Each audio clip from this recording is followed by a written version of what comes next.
এটাই হচ্ছে গিয়ে গ্র্যান্ড হোটেলের এন্ট্রান্স। কিন্তু এই বেশ কিছুদিন আগে এখানে একটা বড় ধরনের আগুন লাগে।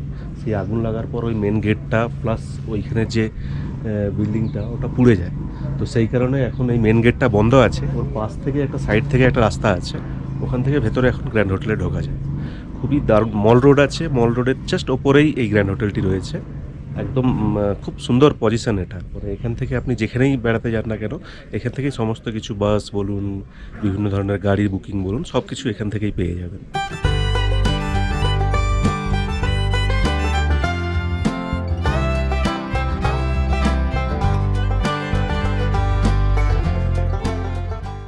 সিমলার যে বিখ্যাত চার্লে ভিলে ম্যানশনটি ছিল, যে বহুকাল পরিত্যক্ত অবস্থায় পড়েছিল, যেখানে নাকি রাত্রেবেলা ভূতেরা ঘোরাফেরা করে, এই নিয়ে অনেক স্টোরি আছে এবং একটা উপন্যাসও আছে এই ভূতের স্টোরি নিয়ে। এটা হচ্ছে সেই পিছনের সেই ম্যানশনটা, কিন্তু এখন এটা সরকারিভাবে টেক ওভার করা হয়েছে, রিপেয়ারিংয়ের কাজ চলছে, তাই ভেতরে ঢুকতে পারা যাবে না।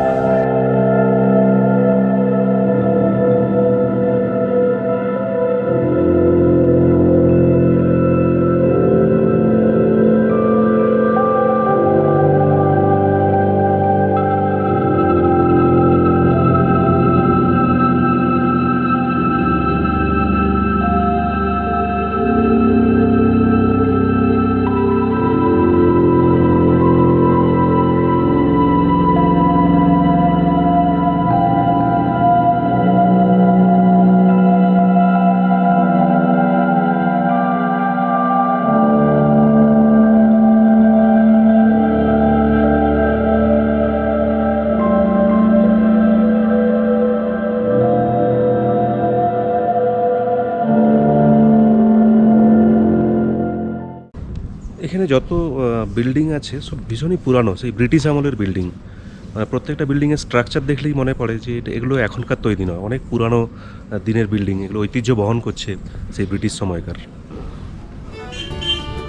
মল রোডের কাছেই রয়েছে কালীবাড়ি, এটা একটা কালী মন্দির। আমরা এসেছি এই জায়গাটা, ভেতরে মন্দিরের ভেতরে ঢোকার পারমিশন আছে, আমরা এখন একটু পরেই ঢুকব। সিমলার মল রোডের কাছে অবস্থিত কালীবাড়ি মন্দিরটি ধর্মীয় ও ঐতিহাসিক কারণে তাৎপর্যপূর্ণ। মন্দিরটি 1845 সালে নির্মিত হয়েছিল বলে মনে করা হয়। দেবী কালী এখানে শ্যামলা নামে পরিচিত এবং এটা বিশ্বাস করা হয় সিমলা নামটি এসেছে এই দেবীর নাম থেকে।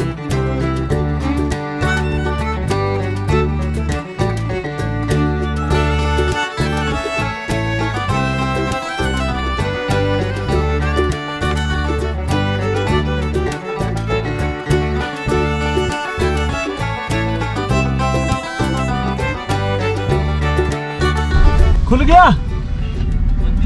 बंद है ना।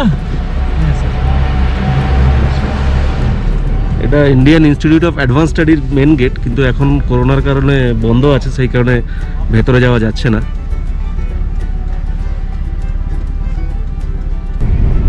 अभी हम लोग जा रहे हैं वही तारा देवी टेम्पल। पहले अभी संकट मोचन जाएंगे, संकट मोचन, उसके फिर बाद वैष्णो देवी गुफा, अच्छा फिर आपका तारा देवी। फिर तारा देवी ऐसा ना, वहाँ टाइम स्पेंड करके फिर डायरेक्ट वापस स्टेशन। अच्छा। जो टाइम स्पेंड होगा ना, भी रास्ते से जो होगा, हाँ हाँ। अगर कहीं लेट भी हो गए वहाँ फिर ऐसा ना, शॉर्ट आने के लिए तो रहेगा फिर।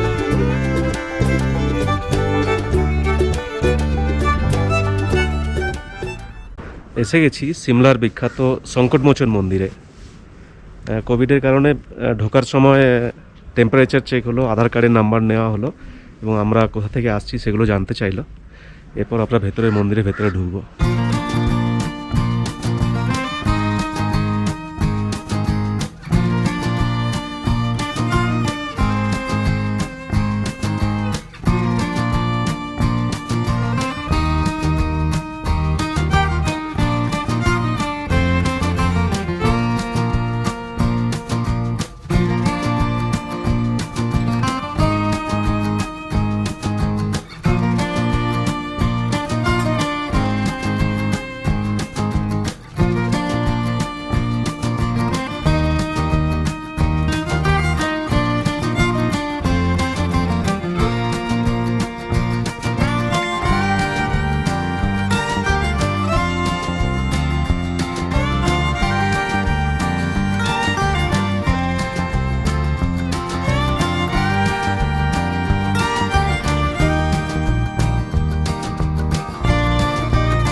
তারাদেবী টেম্পলে যাওয়ার আগে এক জায়গায় দাঁড়িয়ে গেলাম চা খাওয়ার জন্য। বেশ ঠান্ডা ওয়েদার, এই সময় চাটা বেশ দারুণ লাগবে।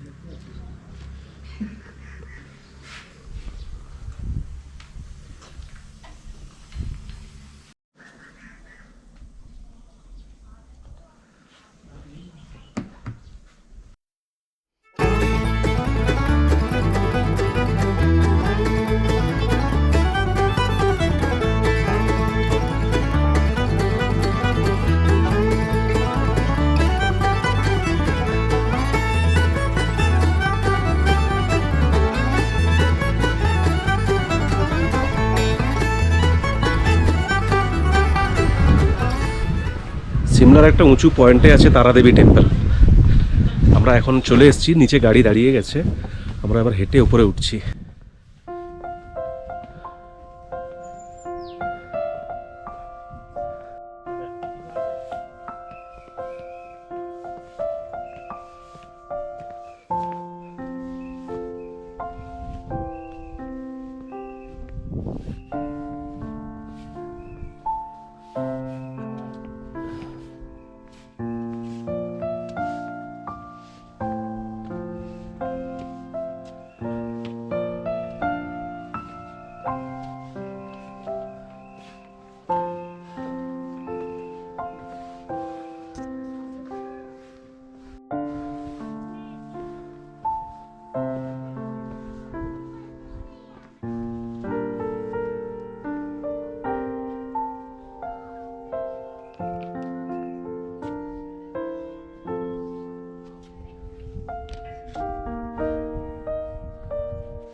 এই পয়েন্টের আগে ভেতরে ক্যামেরা নিয়ে যাওয়া বারণ, সেই জন্য ক্যামেরা নিয়ে যেতে পারছি না। আমরা একটু ঘুরে আসি।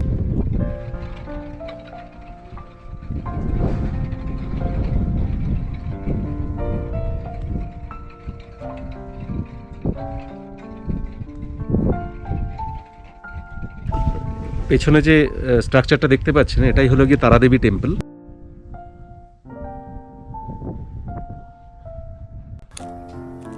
আপনি ধার্মিক হন বা না হন, সিমলায় থাকাকালীন অবশ্যই তারাদেবী মন্দিরটি দেখার সুযোগ হাতছাড়া করবেন না।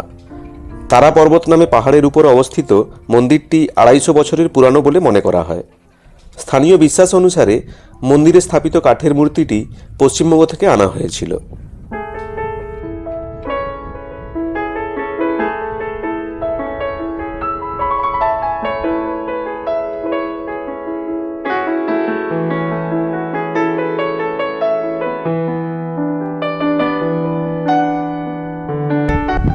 আমরা পাহাড়ের অনেকটা উপরে উঠে চলে এসেছি, হেঁটে একটু উপরে উঠতে হলো। তবে এখানকার যে দৃশ্য, এখান থেকে যে সিমলার দৃশ্যটা সত্যিই অপূর্ব।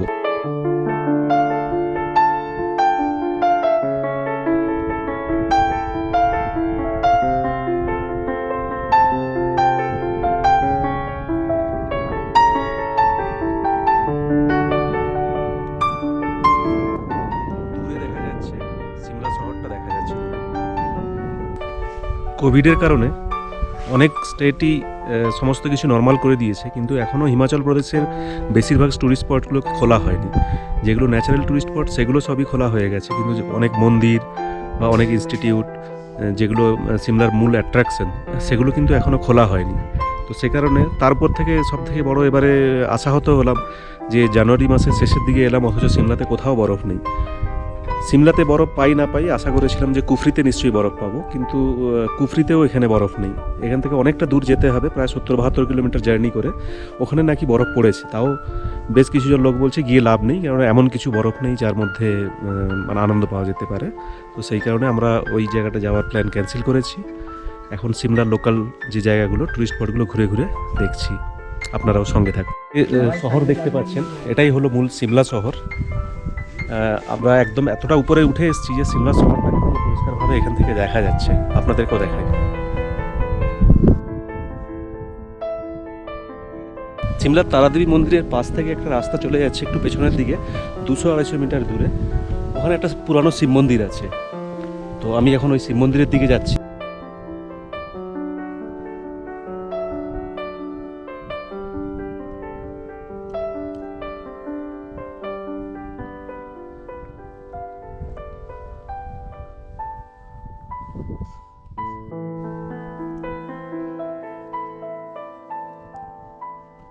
একটা জিনিস খুবই অবাক লাগে, আমি যত জায়গায় বেড়াতে গেছি মন্দিরগুলো পাহাড়ের একদম উপরের দিকে থাকে।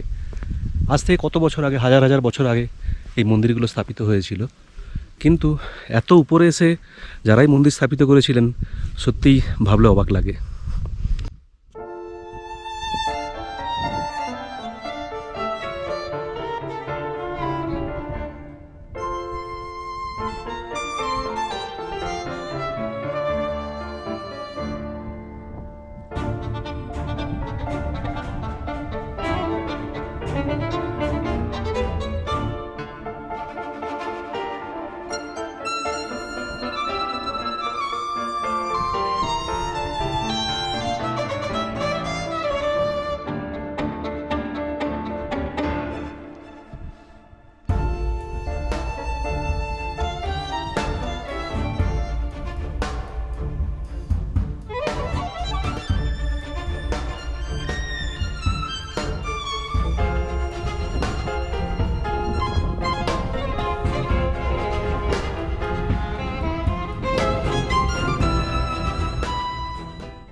পুরো সিমলা শহরটা এখান থেকে দেখা যাচ্ছে। এই মন্দিরটা এত উঁচুতে আছে সিমলার, যে এখান থেকে পুরো সিমলা শহরটাকে কত নিচু মনে হচ্ছে যেন।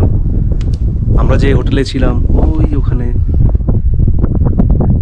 কত নিচুতে লাগছে এখন, দারুণ লাগছে এখান থেকে প্রাকৃতিক দৃশ্য, যে এখান থেকে সত্যি দারুণ দারুণ লাগছে।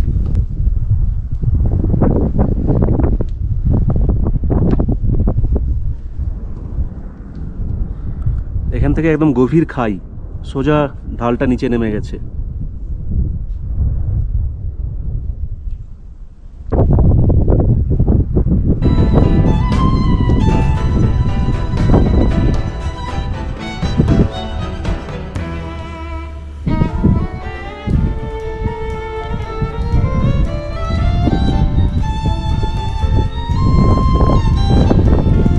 সব কাঠের তৈরি।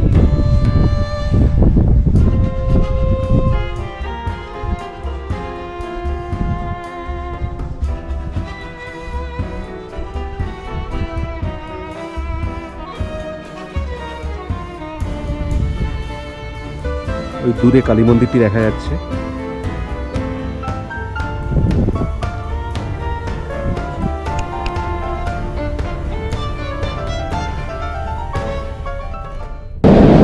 অনেক দিনের শখ ছিল এই টয় ট্রেনের জার্নিটা করার, এবারের সিমলা ভ্রমণে সেই টয় ট্রেনের জার্নির শখটা পূরণ করা।